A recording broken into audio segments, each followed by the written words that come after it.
আমি পজিটিভলি যাচ্ছি, আমি কোনো কিছু অস্বীকার করছি না। জনরায়কে সম্মান দিতে হবে, কিন্তু সেটা সাংবিধানিকভাবে দিতে হবে, আইনগতভাবে দিতে হবে। এখানে ইমোশনের কোনো জায়গা নাই। রাষ্ট্র ইমোশন দিয়ে চলে না, রাষ্ট্র চলে সংবিধান দিয়ে, আইন দিয়ে, কানুন দিয়ে। আপনি যদি বলেন যে সংবিধানে নাই, সংবিধান তো নাই, সংস্কার পরিষদের কথা থাকবে কেন? বিষয়টা আসলে তো নতুন। বিষয়টা কি আগে ছিল বা সংবিধানে ছিল? কখনো ছিল না। যখন ছিল না সেটা আপনি আনবেন কেন? সংবিধানে তো গণভোটও ছিল না।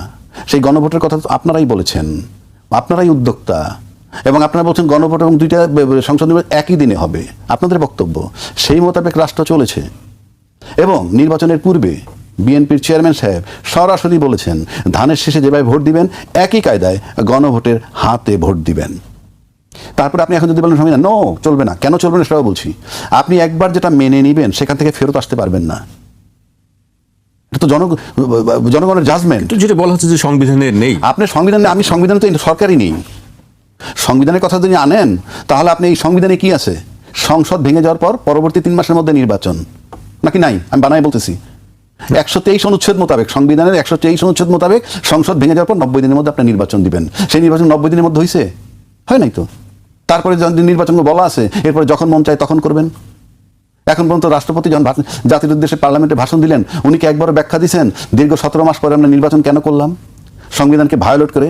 এটার রিপ্লাইটা কি দিলেন? কোনো রিপ্লাই তো নাই। নির্বাচন কমিশন যখন তফসিল ঘোষণা করছেন তখন উনি বলছিলেন আমি সংবিধানের এত অনুচ্ছেদ মোতাবেক ঘোষণা করছি, বলেন তো নেই।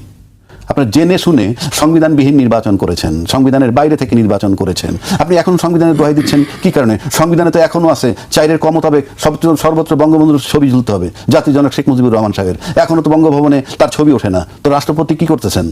প্রত্যেকেই তো সংবিধান ভায়োলেট করতেছেন। আপনি সংবিধানে কোনটা মানেন কোনটা মানেন না? আপনি তো কোনোভাবেই সাংবিধানিক সরকার নন। আমি আবারও বলছি, সংবিধান যেভাবে আছে তাতে যদি নির্বাচন হয় তাহলে 8ই অগস্ট 2024-এ ওত নিছেন ইউনূস সরকার, 7ই নভেম্বর 2024-এর মধ্যে নির্বাচন হয়ে যাওয়ার কথা ছিল। অথচ বিএনপি প্রথম প্রস্তাব দেয় ডিসেম্বর 25-এর মধ্যে আমরা নির্বাচন চাই। আপনার খেয়াল আছে নিশ্চয়ই। ডিসেম্বর 2025-এর মধ্যে কোন সংবিধানে চেয়েছিলেন? কাজী সংবিধান বলে এই সংবিধানের দোহাই দিয়ে কিন্তু শেখ হাসিনা চলছিল 14 বছর। তবে বাংলাদেশে যদি কেউ বলে সাংবিধানিক সরকার কে, আমি এখন আপনাকে বলছি আমরা 3টা সরকার যদি পাশাপাশি নিয়ে আসি।